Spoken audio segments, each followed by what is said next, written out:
Hi, welcome to the Wandering Peacock House, and I'm going to be going over how I made my pizza oven today. So this has been a kind of a journey, and I do have some regrets, and I hope by sharing this video that if you want to make a pizza oven, then you might have an idea of what direction you might want to go into. So enjoy, and if you like this content, please follow our other videos at Wandering Peacock House. We're also on Instagram with Wandering Peacock House. And actually, for the YouTube, it's Do-It-Yourself Deluxe. So enjoy. Before I got the pizza oven, I first did a base for the outdoor kitchen for the pizza oven to rest on. I used this old fireplace cover as a decorative thing to add some style to my outdoor kitchen. When buying a pizza oven, there are three options. And the first one is a metal one. It's between $200 to $800. They tend to look electrical, although I did see wood burning. I don't know how that works, but they looked flimsy. So I decided not to get that one. The next one was a brick pizza oven that they deliver to you. It was about $2,000 to $3,000.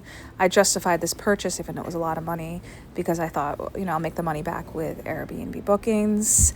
And the next option was the kit, which was around $200. And it just seemed really intense because it was a do-it-yourself kind of job. So I went with Wayfair. It kind of was a bit of a not so great start because they kind of just plopped the pizza oven in my driveway. It got stuck. I had to have a friend come help me. It was a bit of a panic mode because you couldn't get cars through the driveway for a few days. So I was not too happy at the beginning, but a friend did come and bring it up to the spot of the outdoor kitchen. We got it on, we leveled it, it all worked out.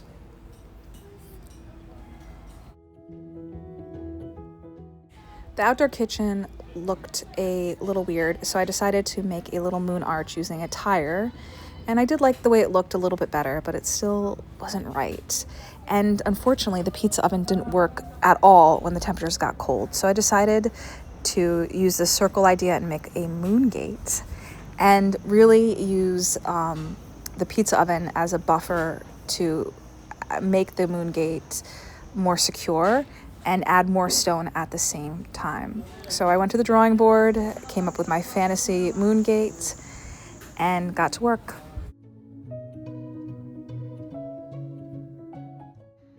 So it's May 27th, and I am finally getting my monstrosity, the moon door in the kitchen, outdoor kitchen. It's getting kind of done. It's a little hot, it's dripping with sweat.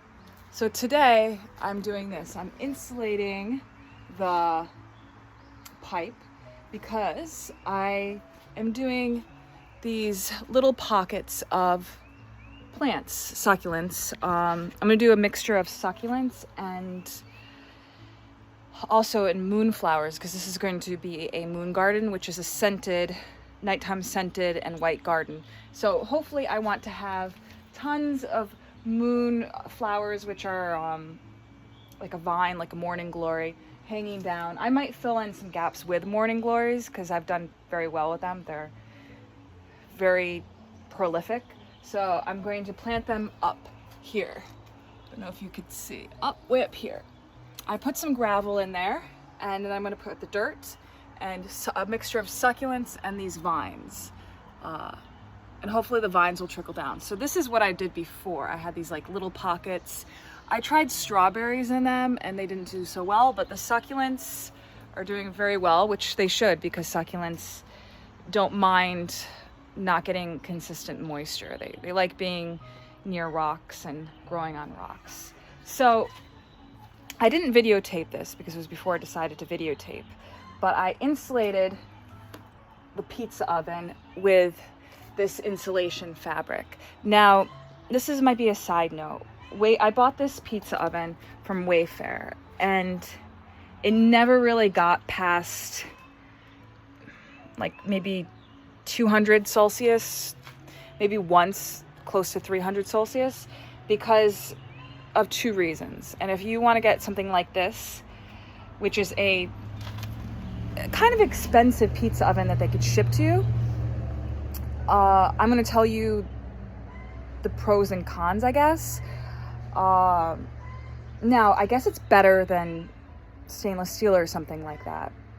Middle of the road, this pizza oven is, but it just doesn't get to the temperatures you want it to get, and it takes a long time. And in the winter, we live in Connecticut, zone 5, it just simply doesn't work the way it should, or the way that we need it to work. So I wrapped it in insulation and put kiln mortar around it with stone. I think that might have been an overkill. I did the same thing over here with, so I can make this like a fire pit. Now, you don't want to put stone directly with fire because it can explode depending on the stone. That's why you have a layer of fire bricks around. So this mortar might have been overkill. It was like $100 for a bag, but I had some extra, so I put it over the kiln fabric with more stones, and oh my God, the difference was huge with the kiln fabric. Now, I got this kiln fabric on Amazon. It wasn't so expensive. I didn't wrap the whole thing because I layered it with stone previously, but I got the top and most of the sides. Some pieces of the sides I wasn't able to get because it was already mortared with stone, but I got the top is where the heat escapes. So the kiln fabric is doing two things with the combination of the mortar mix that is meant for fires. It's making sure the moisture isn't getting in. Before, it would rain and you would have like everything would be super moist, and we just had a lot of rain, and you probably can't see, but there's no moisture whatsoever going in because it stops the moisture from going in. Usually things that are airtight are moisture tight, and things that are moisture tight are airtight because they get in kind of the same way.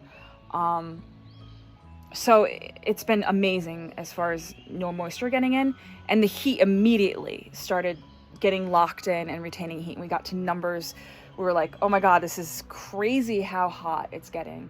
I want to say I got close to 400 in a few hours, and I would have to take all day, and maybe I'd get to 200, 250 before. It was just such a pain. So the kiln fabric, perfect, and the mortar mix may be helpful as well. Now, as you can see, I'm not the best mason, but I do try, and I'm really happy with the project so far. As I built up to the pizza oven, I made these little terraces where I did pockets of planting, and I really like the way they look, so I decided to do that all along the top of the pizza oven, like I was saying, and over the moon arch. So it's just it's a wall essentially going all the way across with a pocket of planting on top.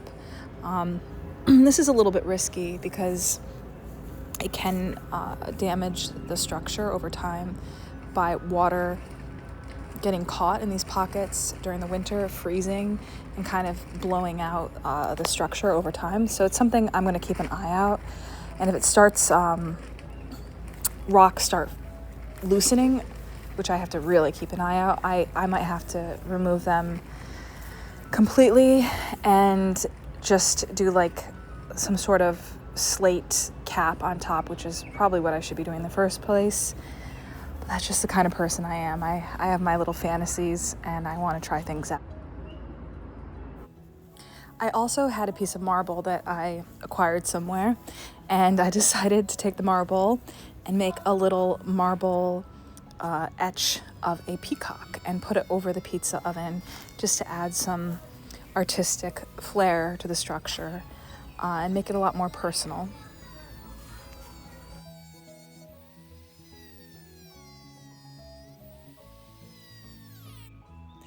The peacock looked amazing, but the moonflowers were not doing well, either with the morning glories. The succulents, the sedum rather, were doing so well, but the morning glory and the moonflowers just simply didn't get enough moisture, even though I was watering them.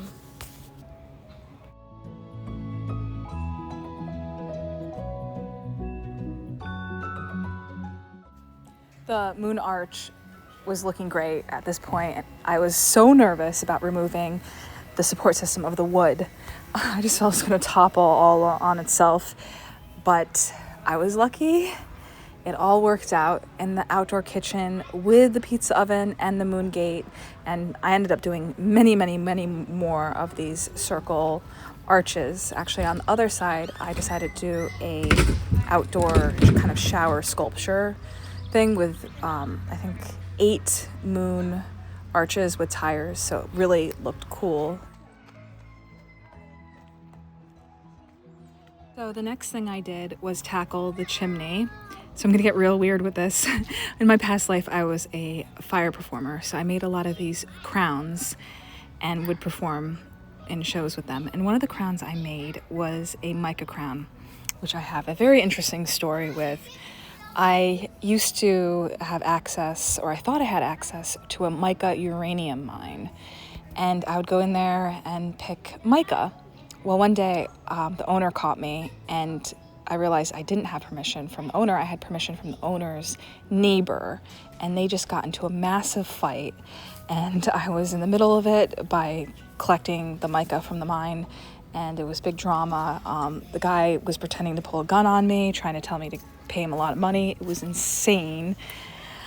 I did resolve the issue, but I never went back again. And it was kind of scary. It was so scary that actually the quarry took pity on me from that story, and that's actually why I got the free stone in the first place, because I eventually, told them the story about this situation, and they knew the guy, and they just felt bad for me. So that's how I got free stone, was from trespassing on a mica uranium mine.